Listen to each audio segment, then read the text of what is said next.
I am in one of my favorite little used bookshops out in Pennsylvania, and I'm in the craft section and just pulled this little beauty off the shelves, The Expectant Knitter.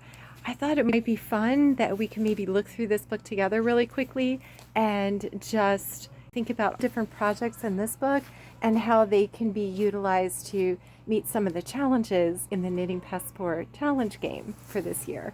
So now that I'm home with this beautiful little book of small projects, The Expectant Knitter by Marie Connolly, I wanted to take a few minutes and show you specifically one project that I want to highlight out of this book and show you how it can apply to so many of the challenges in the Knitting Passport Challenge game.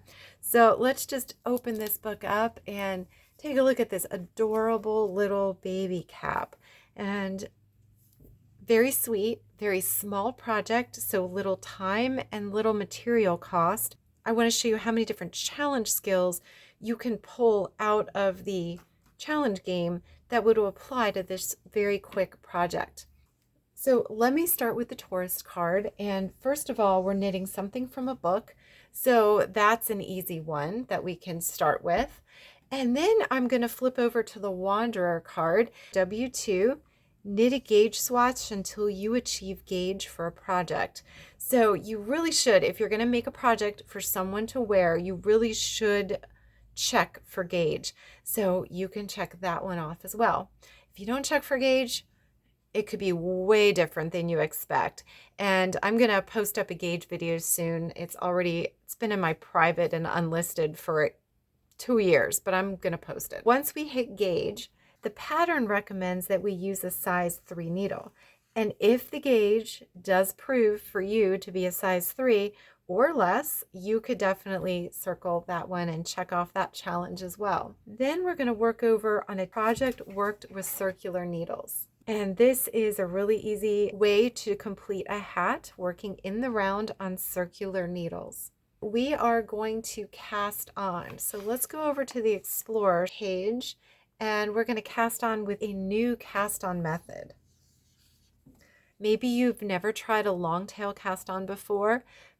Because this is a 1x1 rib, it is ideal for trying a tubular cast on method. So those could be ones that you want to try. So for a hat, once you've cast on and you've worked so many inches, then it's time to decrease for the crown of the hat. Typically you would set stitch markers so you would know the even placement of the decrease. Just helps keep your knitting more organized and it makes it almost mindless. You get into a flow and a routine. Based on the pattern, you are going to have more than 6 stitch markers that you could use on this project. So that would be a TI1. So use at least 6 stitch markers and that would definitely qualify. And then as we start decreasing a little bit more over time, we are going to lose enough stitches that we're no longer going to be able to fit this on circular needles. And so we are going to have to switch over to double point needles. And if you're working this or you've worked hats before, you know exactly what I'm talking about. And it will become clear when you get there. So we're going to go to a TS1, which is working with double point needles. And then once we have completed all the decrease, and we're just going to have maybe a few stitches that we're going to tie off at the top, then the last thing we're going to do is embellish. And this beautiful little embroidery qualifies for an ES3. So embroidery or duplicate stitch. This little embroidery is called a lazy daisy stitch. It's also basically a chain stitch. You're only making one chain at a time and they're disconnected from the others. So it is called a lazy daisy stitch. And this is just a really pretty way to decorate this hat.